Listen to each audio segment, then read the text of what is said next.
I don't know if anyone knows who I am, but I'm Alexis's mom. It's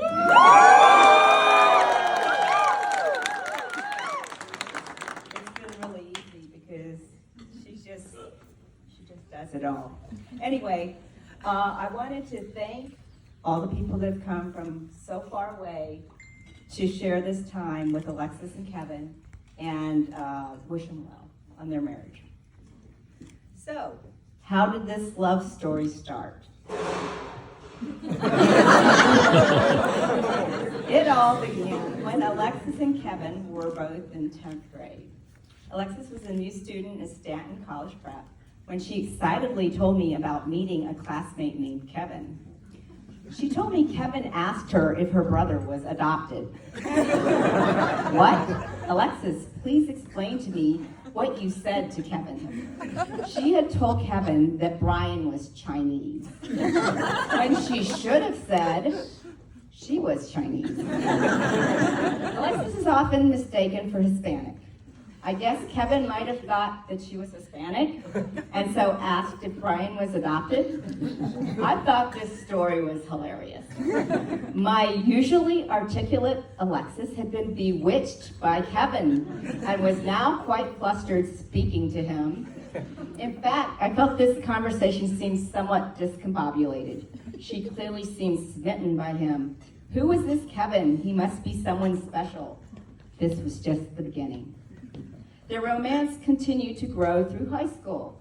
They attended their junior prom.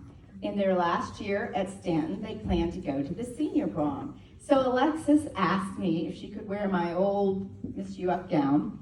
I was thrilled and honored that she wanted to. Page 2.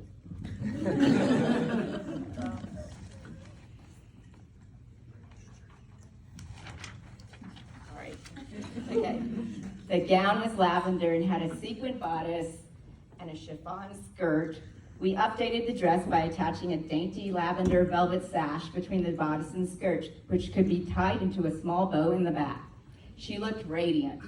As expected, I posted a photo dump of their prom pictures on Facebook. My friend Teresa, who used to live in Jacksonville and now lives in Washington, posted a picture on Facebook of her daughter, Jessica's 5th birthday party. Jessica and Alexis used to play together when they were 4 and 5 years old.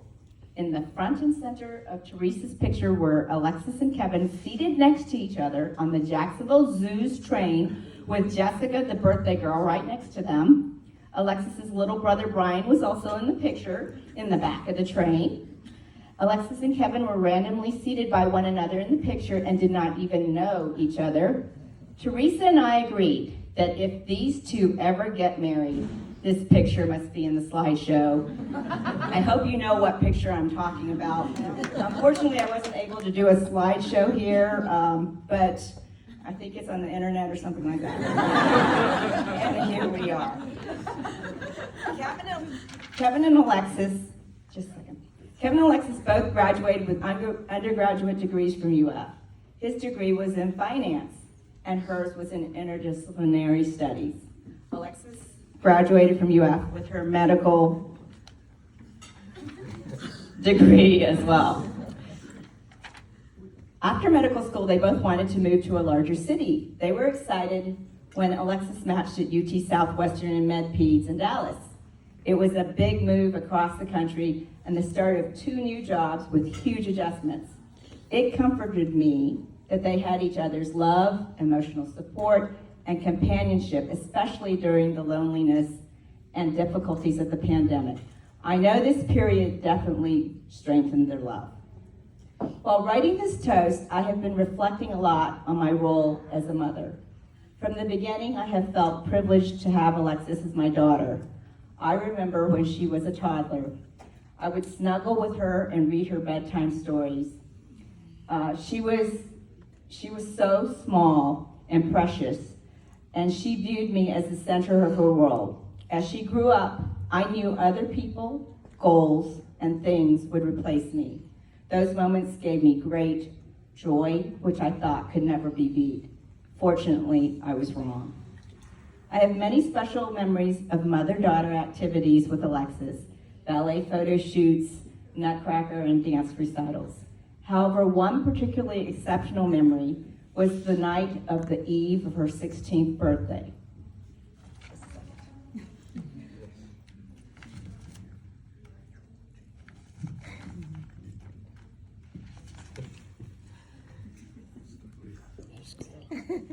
She had glasses.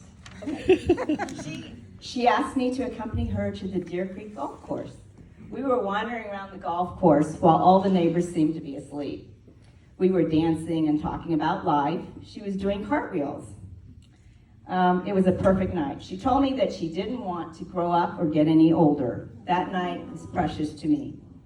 I wanted her to stay that age forever and always be my little girl. But I was to discover there would be many more great times and adventure ahead. Soon I got to observe her time at Stanton, handling a heavy academic load, enjoying dancing K-pop, and leading the Chinese dance at Multi, and swimming for Stanton. Next, I had a front row seat to her time at UF. This involved again carrying a rigorous academic load and spending summers doing research at the Pasteur Institute in Lille, France, and teaching Italian children English. All these were wonderful memories, but nothing can top when your daughter chooses to follow in your footsteps. I thought my heart would burst with pride and joy the day Alexis asked me what I thought of her applying to Junior Honors, an accelerated medical school program at UF. She asked me to look over her Junior Honors application to give her some feedback.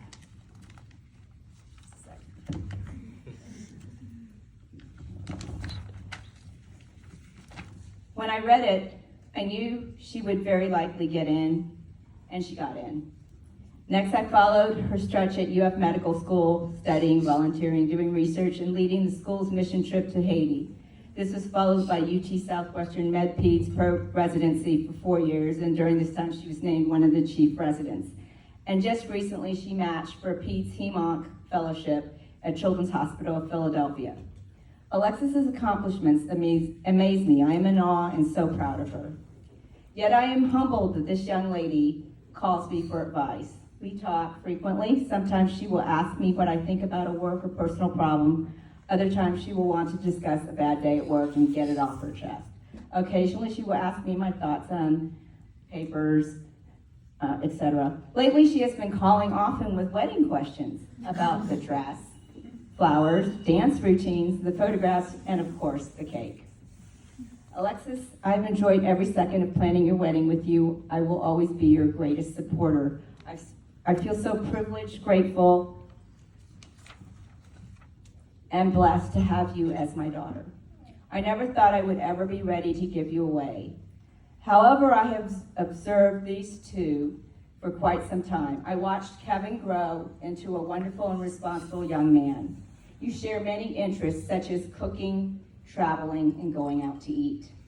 You both care if a future city is diverse enough and has enough good Asian grocery stores and restaurants to move to. My goodness, Kevin has even made TikTok videos dedicated to Alexis. I was delighted to get to know Kevin's family at holiday get-togethers and our trip to Asheville.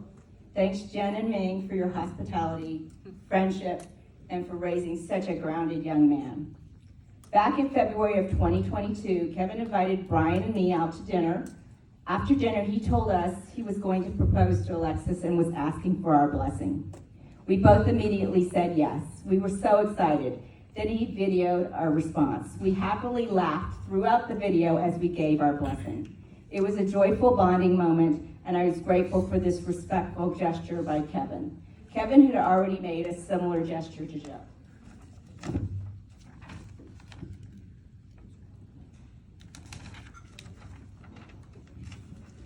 So now I'm ready to give Alexis to Kevin, for I know they will treat each other with love and respect and will always strive to have fun and work to keep each other happy. Kevin and Alexis, congratulations on marrying your best friend. We could not be happier for the two of you. Kevin, welcome to the family. We love you both. To the Chang family, welcome.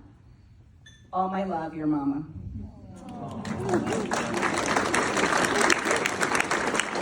So everyone, let's raise a toast to the newlyweds, Alexis and Kevin, We all wish you a lifetime of happiness and health. Love and cheers to you both.